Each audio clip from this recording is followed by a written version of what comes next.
August 15 కన్నా అబద్ధాలు ఆడడేమో అని ఎక్స్పెక్ట్ చేసిన. ప్రకటనలు ఖచ్చితంగా చేయడు, కానీ కనీసం 365 రోజులల్లో ఆగస్టు 15 రోజైనా కొంత నీతి నిజాయితీగా మాట్లాడతాడని అనుకుంటే, ఆగస్టు 15 రోజున కూడా మనకు స్వాతంత్రం వచ్చిందని మర్చిపోయి ఆగస్టు 15 రోజున కూడా అబద్ధాలు ఆడాడు. సార్ ఏం చెప్తా ఉన్నాడు? సారు 70,000 ఉద్యోగాలు ఇచ్చినాం, భారతదేశం మొత్తం వల్ల మేము ఇచ్చినట్టు ఎవరు ఇవ్వలేదు అని చెప్తా ఉన్నాడు. మీడియా మిత్రులు కొంచెం కెమెరా దగ్గరికి పెడితే ఏ శాఖల ఎన్ని పోస్టులు, ఏ డేటు, ఏ మంతు, ఏ ఇయర్ అనేది ఒకసారి స్పష్టంగా తీయాల్సిన అవసరం ఉంది. ఎవరికైనా నీతి నిజాయితీ చిత్తశుద్ధి తెలంగాణ రాష్ట్రంలో కానీ తెలంగాణ అసెంబ్లీలో కాంగ్రెస్ పార్టీ ఎవరికైనా ఉంటే నేను చర్చకు సిద్ధంగా ఉన్నాను. రీసెంట్గా అసెంబ్లీకి పోయి మెంబర్ ఆఫ్ లెజిస్లేటివ్ కౌన్సిల్లో కూడా మాట్లాడడం జరిగింది. దీనికి ఈ రాష్ట్రం మొత్తంలో ఏ ముఖ్యమంత్రి కానీ కేంద్ర ఈ క్యాబినెట్ ఎవరైతే ఉన్నారో స్టేట్ క్యాబినెట్ కానీ ఎవరన్నా చర్చ పెట్టాలనుకుంటే పెట్టండి. ఓరల్గా తాగి మాట్లాడిన లెక్క మాదిరిన ఊరికే ఓరల్గా పబ్లిక్ మీటింగుల్లో మాట్లాడడం కాదు. కాంగ్రెస్ పార్టీ ఎన్నిచ్చింది, బీఆర్ఎస్ పార్టీ ఎన్నిచ్చింది అనేది ఒకసారి ఇది విడతల వారీగా మనకు డేటు, మంతు, ఇయరు, దాంతోపాటు మనకు స్పష్టంగా ఏ శాఖలు ఎన్నిచ్చింది అనేది ఇది. దాని తర్వాత ఏ సంవత్సరంలో ఎన్నిచ్చింది 2022, 2023, 2024, 2025, 2026 కాంగ్రెస్ పార్టీ ఎన్నిచ్చింది. బార్ చాట్లలో మనం పర్సంటేజ్ల వైజ్గా ఎన్నెన్ని శాఖలు ఇచ్చిర్రు, ఏ సంవత్సరంలో ఏ పార్టీ ఎన్ని పోస్టులు ఇచ్చింది అనేది బార్ చాట్లలో తీసుకురావడం అనేది జరిగింది. దాని తర్వాత వీళ్ళు ఈ అంశాలు పెట్టిన తర్వాత ఇది మినిస్ట్రీ వైజ్గా ఏ శాఖలల్లో ఎన్ని ఫిల్ చేసిరు అనేది ఇది మనం ఈ పేపర్ ద్వారా మనం తెలుసుకోవచ్చు. ఇవన్నీ ఎన్నో తీసుకొచ్చినవి కాదు, ఊరికే డిటిపి చాట్ జీపీటీ కొట్టినవి కాదు. టీజీపీఎస్సీ బోర్డు ఇది రాజ్యాంగబద్ధ సంస్థ, రాజ్యాంగబద్ధ సంస్థల నుంచి తీసుకొచ్చినటువంటి అంశాలు. అదేవిధంగా మనం ఈ గమనించినట్లయితే ఇది క్వాలిటేటివ్లీ క్వాంటిటేటివ్లీ పరిమాణాత్మకంగా గుణాత్మకంగా ఏ పార్టీ ఎంత శాతం ఇచ్చిందని భారతదేశం మొత్తంలో ఒక పబ్లిక్ సర్వీస్ కమిషన్ మీద ఇంత క్షుణ్ణంగా ఇంత విశ్లేషణాత్మకంగా ఏ పౌరుడు కూడా ఇంత స్పష్టంగా చెప్పిన పరిస్థితి కూడా ఎక్కడ కూడా లేదు. నేను ఏం డిమాండ్ చేస్తున్నా అంటే ప్రభుత్వానికి చిత్తశుద్ధి ఉంటే, ప్రభుత్వానికి నీతి నిజాయితీగా మీరు 70,000 పోస్టులు ముఖ్యమంత్రి వేసినట్లయితే నా తరహాలో వైట్ పేపర్ రిలీజ్ చేయాలని నేను ప్రశ్నిస్తూ ఉన్నా.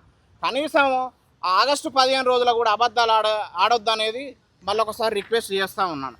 దాని తర్వాత లీగల్గా ఏ విధమైనటువంటి సమస్యలు వస్తున్నాయని చెప్పి మన ముఖ్యమంత్రి గారు చెప్తే మనం హైకోర్టు నుంచి జ్యుడిషియరీ సిస్టమ్ నుంచి అసలు టీజీపీఎస్సీ బోర్డు పాత్ర ఏంది, ప్రభుత్వం పాత్ర ఏంది అనేది స్పష్టంగా వివిధ శాఖలలో వచ్చే ఆటంకాలు ఏందని జ్యుడిషియరీ లీగల్ ఇష్యూస్ ఎట్లా ఉన్నాయని చెప్పి ఇక్కడ ఈ అంశాలపైన ఒకసారి గమనిస్తే ఈ బ్యూరోక్రాట్స్ అదేవిధంగా ప్రభుత్వంలో ఉన్నటువంటి మంత్రులు, ముఖ్యమంత్రి వీళ్ళందరూ కూడా గమనించాల్సిన అవసరం ఉంది.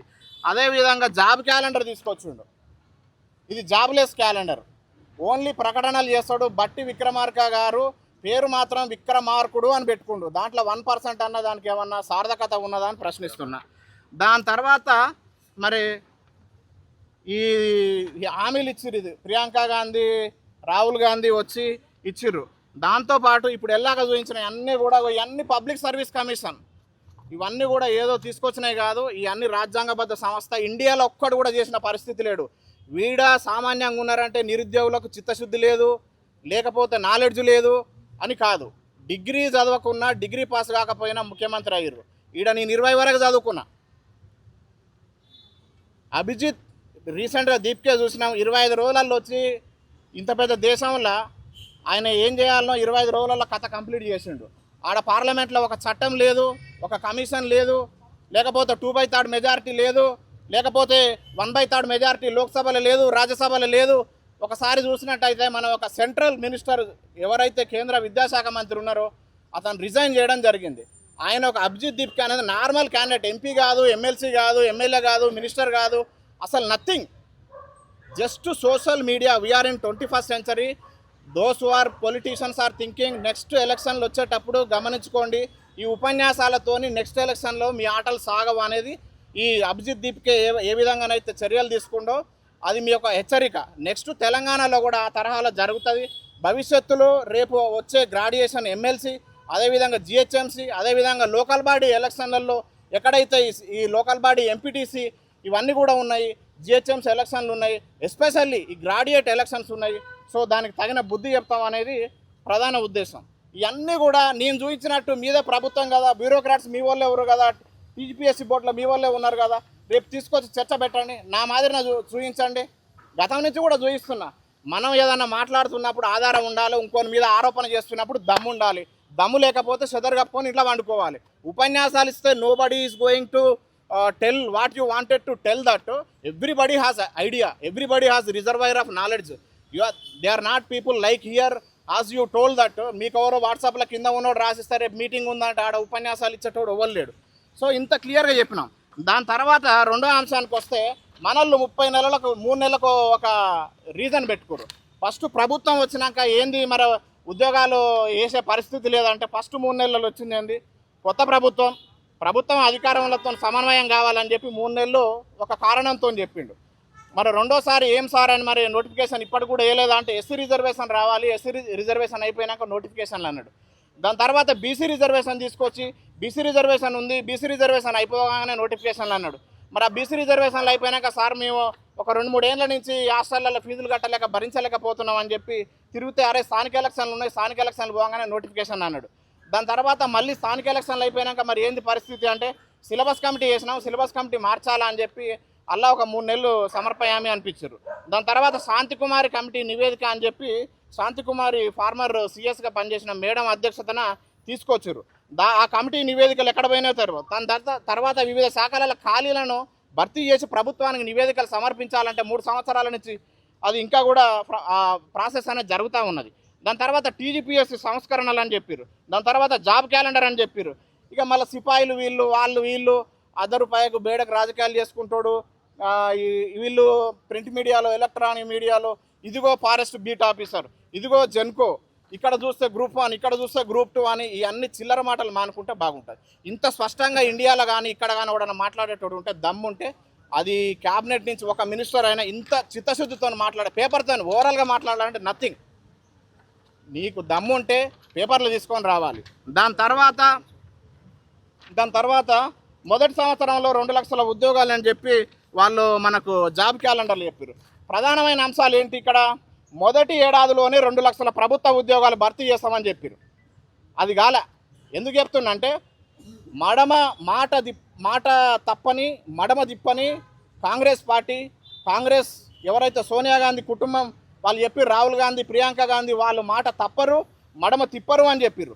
నేనేం ప్రశ్నిస్తా ఉన్నా అంటే మొదటి ఏడాదిలోనే 2 లక్షల ప్రభుత్వ ఉద్యోగాలు భర్తీ చేస్తా అని చెప్పారు. ఇది మాట తప్పలేదా అని నేను ప్రశ్నిస్తున్నా. మొదటి ఏడాదిలోనే SC ST BC minority backlog పోస్టులను భర్తీ చేస్తా అని చెప్పారు. ఇది మాట తప్పలేదా మడమ తిప్పలేదా అని ప్రశ్నిస్తున్నా. ప్రతి ఏడాది జూన్ 2 నాటికి అన్ని శాఖల ఖాళీలతో జాబ్ క్యాలెండర్ ప్రకటించి సెప్టెంబర్ 17 లోపు నియామకాలు భర్తీ చేయాలన్నారు. 3 జూన్లు పోయినాయి. మరి ఇది మాట తప్పడం కాదా అని చెప్తున్నా. నిరుద్యోగ యువతకు ఉపాధి అవకాశాలు కల్పించేంత వరకు ప్రతి నెల 4,000 నిరుద్యోగ భృతి చెల్లిస్తామని చెప్పారు. ఇది మాట తప్పడం కాదా అని ప్రశ్నిస్తున్నా. టీజీపీఎస్సీ ప్రత్యేక చట్టంతో కేరళ పబ్లిక్ సర్వీస్ కమిషన్ అని చెప్పి ఇవన్నీ కూడా తీసుకొచ్చి Kerala public service commission UPSC తరహాలో తెలంగాణలో భారతదేశంలో ఎక్కడ కూడా లేనటువంటి టెక్నాలజీని వాడి ఎగ్జామ్స్ పెడతా అని చెప్పారు. మరి ఈరోజు ఎందుకు అదంతా తప్పిందని చెప్పి ప్రశ్నిస్తూ ఉన్నాను. స్కూటీలు ఇస్తా అని చెప్పినటువంటి వ్యక్తి ఇది అన్ని మాట తప్పడం కాదా అని చెప్తున్నా. మహిళలకు స్కూటీలని, సెంట్రల్ లైబ్రరీలో చదువుతున్న విద్యార్థులకు అల్పాహారం బ్రేక్ఫాస్ట్ మరి స్టడీ మెటీరియల్ ఇస్తా అని చెప్పినటువంటి ముఖ్యమంత్రి గారు ఇది మాట తప్పడం కాదా అని చెప్తున్నా. ఉప ముఖ్యమంత్రి మల్లు భట్టి విక్రమార్క గారు శాసనసభలో ప్రకటించినటువంటి జాబ్ క్యాలెండర్ ఎందుకు అమల్లోకి రాలేదు, ఇది మాట తప్పడం కాదా అని ఇవన్నీ మాట తప్పడము మడమ తిప్పము ఈ సినిమా డైలాగులు అనేది సినిమాలో నడుస్తాయి. We are in politics, you should do like democratic politics, not దగా పాలిటిక్స్. మెగా డిఎస్సి కాదా అని ప్రశ్నిస్తున్నా. యూపీఎస్సీ తరహా నియామకామాన్ని కేరళ పబ్లిక్ సర్వీస్ కమిషన్ మోడల్లో పెడతామని చెప్పి ఢిల్లీకి పోయి యూపీఎస్సీ వాళ్ళ బోర్డు చైర్మన్ కలిసి కేరళ పబ్లిక్ సర్వీస్ చైర్మన్ కలిసి పబ్లిక్ ధనాన్ని వృధా చేసి అక్కడ ఉన్న తెలివితేటలు ఎందుకు ఇంప్లిమెంట్ చేయట్లేరని నేను ప్రశ్నిస్తూ ఉన్నా. రాజీవ్ యువ వికాసం అనేది అది మీ సేవ అప్లికేషన్లకు పరిమితం కాలేదా అని ప్రశ్నిస్తున్నా. టీజీపీఎస్సీ బోర్డు సంస్కరణ అనేది అవన్నీ కూడా ఉపన్యాసాలకు పరిమితం కాలేదా అని ప్రశ్నిస్తున్నా. ఎన్నికల సమయంలో అశోక్ నగర్కి వచ్చిన రాహుల్ గాంధీ ఇక్కడ విద్యార్థులకు ఇచ్చినటువంటి హామీల కోసం సోషల్ మీడియా ఎలక్ట్రానిక్ మీడియాకు ఈ ఉపన్యాసాల కోసం చేసినవి కాదా అని నేను ప్రశ్నిస్తున్నా. అదేవిధంగా సరూర్ నగర్లో ప్రియాంక గాంధీ విద్యార్థులకు వచ్చి నిరుద్యోగ యువతకు ఇచ్చిన హామీలు కేవలం ప్రకటనలకే పరిమితం అయినాయని చెప్పి ఇవన్నీ కూడా మాయమాటలు కాదా అని చెప్తా ఉన్నా. కాంగ్రెస్ ప్రభుత్వం అధికారంలోకి వచ్చినాక 20 పైసలకు నిరుద్యోగులు చచ్చిపోతే ఎక్కడ కూడా ప్రభుత్వం నుంచి లేకపోతే మంత్రిమండలి నుంచి ఒక్కరు వచ్చిన పరిస్థితి లేదు. అదేవిధంగా ప్రధానంగా ఈ 2.5 సంవత్సరాలలో మనం గమనించినట్లే ముఖ్యమంత్రి గారు ఇంతవరకు కూడా ఏ రోజు కూడా నిరుద్యోగులతో చర్చ పెట్టాలి అని చెప్పి ఎక్కడ కూడా చేసే ప్రయత్నం లేదు. కనీసం మరి కష్టాలేంటి, నిరుద్యోగుల కష్టాలేంటి, కన్నీళ్ళేంటి, మీ సమస్యలేంటి, ప్రభుత్వం ఎంతవరకు చేయగలదు, మన ఆర్థిక బడ్జెట్, మన జిఎస్డిపి ఎట్లా ఉన్నది, మన పర్ క్యాపిటల్ ఇన్కమ్ ఎట్లా ఉన్నది, విద్యాశాఖ క్యాపిటల్ ఎక్స్పెండిచర్ ఎట్లా ఉన్నది, రెవెన్యూ ఎక్స్పెండిచర్ ఎట్లా ఉన్నది, ఫిజికల్ డెఫిసిట్ ఎట్లా ఉన్నది అని చెప్పి మీరు అందరూ కూడా చెప్పాల్సిన అవసరం ఉన్నది. ఇవన్నీ పక్కన పెట్టి మేమేదో ఉపన్యాసాలు ఇస్తున్నాం. నిన్న కనీసం అసలు ఇట్ ఈస్ షేమ్ఫుల్. ఆగస్టు 15కి అబద్ధాలు ఆడడం అనేది చాలా వేదనకు గురి చేసింది నాకు.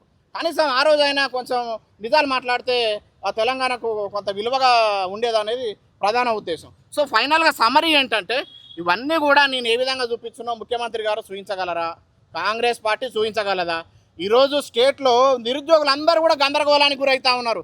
ఏ నోటిఫికేషన్ వస్తుందో తెలియదు, ఎన్ని పోస్టులు వస్తాయో తెలియదు, ఏ శాఖలు వస్తాయో తెలియదు, ఎప్పుడు వస్తుందో తెలియదు.